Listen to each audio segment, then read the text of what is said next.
bismillaahi raxmaani raxiim kulantaha boomba daawadayaal waxaad ku soo dhawaataan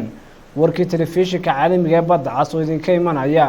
xarunta dhexe uu telefishinka ku leeyahay magaalada Hargeysa waxaana warkeedii la socodsiin doona anigoo Cabdirasaaq Qaasim Jaamaca qodobada warka ugu doorka roolana waxaa ka mid ah odayaashii waxgaradka deegaanka Gaarisa ee gobolka Salel ayaa waxay xukuumadda Soomaaliland ay ugu baaqeen inay xayiraadda ka qaado goobo codeyneed oo xayiraadda ay saaran tahay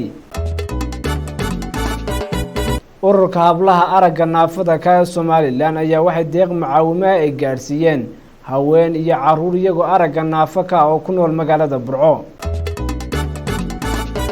dugsiga Model Generation ee magaalada Hargeysa ayaa waxa uu xalfad u qabtay uu ku soo dhaweynayo ardayda sanad dugsiyeedka cusub ee 2020-2021 madaxweynaha maamul goboleedka Soomaaliyeed ee Jubbaland ayaa waxa uu magaalada Dhuusamareeb uu kulan kala qaatay qaar ka mid ah xildhibaanada iyo wasiirada ka soo jeeda maamulkaasi ee dowladda dhexe Soomaaliya ku matala dowladda Qatar ayaa waxa lagu eedeeyay in ay maalgeliso argagixisada Xisbullah taasoo adduunka oo dhan u aqoonsaday inay tahay argagixiso caalamiya